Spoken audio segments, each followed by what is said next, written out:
Hello दोस्तों, good evening. आइए शुरू करते हैं। एग्रीकल्चर में कृषि विज्ञान की शाखाएं कौन कौन सी हैं? सस्य विज्ञान अर्थात ब्रांचेज ऑफ एग्रीकल्चर। सस्य विज्ञान कृषि फसलों तथा मृदा प्रबंधों का अध्ययन इसमें किया जाता है। सस्य विज्ञान में कीट विज्ञान फसलों पर लगने वाले कीटों एवं उनकी रोकथाम के उपायों का अध्ययन किया जाता है। पादप रोग विज्ञान फसलों में लगने वाली बीमारियों एवं उनकी रोकथाम का अध्ययन किया जाता है। मृदा संरक्षण मृदा को अपरदन से तथा उसकी उर्वरा शक्ति को नष्ट होने से बचाने के बारे में अध्ययन किया जाता है। कृषि अभियंत्रण कृषि कार्य में प्रयुक्त मशीनों तथा कलपुर्जों के बारे में अध्ययन किया जाता है। एग्रीकल्चर के प्रकार देखते हैं। स्थानांतरित कृषि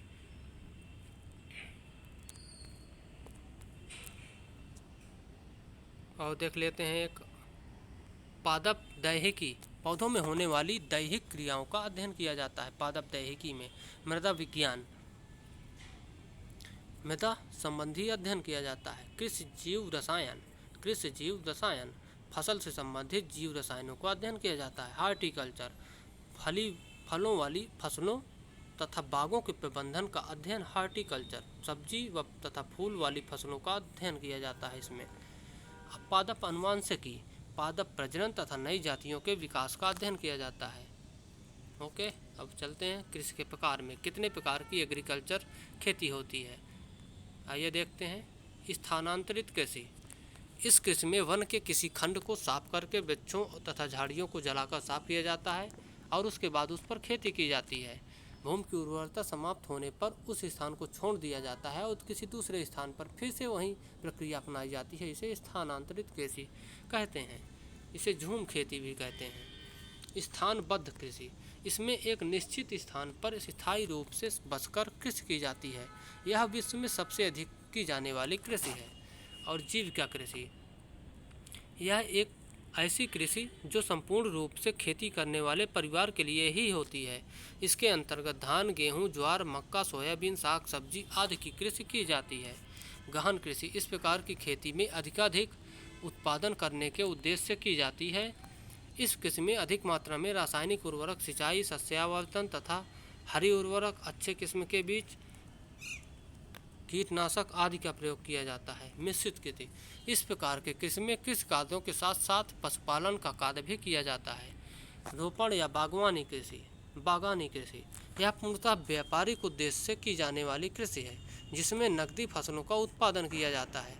इसमें बड़े बड़े फार्मों की स्थापना करके कारखानों की भांति किसी एक फसल विशेष की खेती की जाती है, जैसे रबड़, कोको, कहवा, चाय, कपास, पटसन आदि। रोपण कृषि में है डेयरी फार्मिंग यह एक विशेष प्रकार की कृषि है जिसमें दूध देने वाली पशुओं के प्रजनन एवं उनके पालन पर विशेष ध्यान दिया जाता है।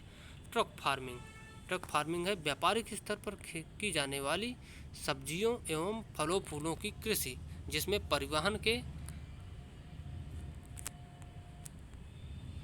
व्यापारिक स्तर पर शहद उत्पादन हेतु मधुमक्खी पालन। एपीकल्चर के लिए ट्रकों का अधिक उपयोग किया जाता है। और कृषि के विशेष प्रकार कौन कौन होते हैं ये देख लेते हैं। एपीकल्चर व्यापारिक स्तर पर शहद अर्थात एपीकल्चर शहद उत्पादन हेतु मधुमक्खी पालन।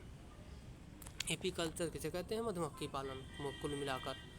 आर्बरी कल्चर किसे कहते हैं? विशेष प्रकार के वृक्षों एवं झाड़ियों की कृषि जिसमें उनका संरक्षण एवं संवर्धन भी शामिल है। तो आर्बरी कल्चर वृक्षों एवं झाड़ियों की कृषि होती है।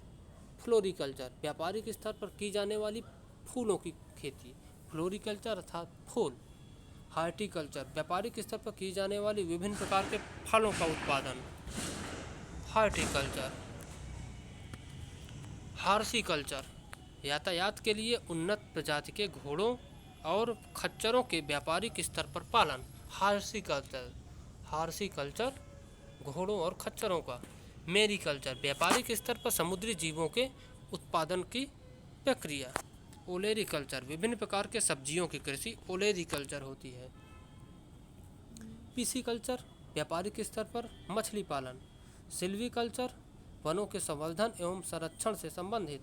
सेरीकल्चर व्यापारिक स्तर पर की जाने वाली रेशम पालन की क्रिया जिसमें शहतूत आदि की कृषि भी शामिल होती है। सेरीकल्चर सिल्वे में वनों के संवर्धन संरक्षण और शेरी में से रेशम पालन का।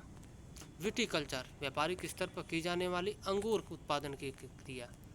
ओलिविकल्चर व्यापारिक स्तर पर की जाने वाली जैतून की खेती। ओलिविकल्चर। वर्मीकल्चर केचुआ पालन। मोरिकल्चर रेशम कीट हेतु व्यापारिक स्तर पर की जाने वाली शहतूत की खेती। मोरिकल्चर शहतूत की खेती होती है। ओके दोस्तों।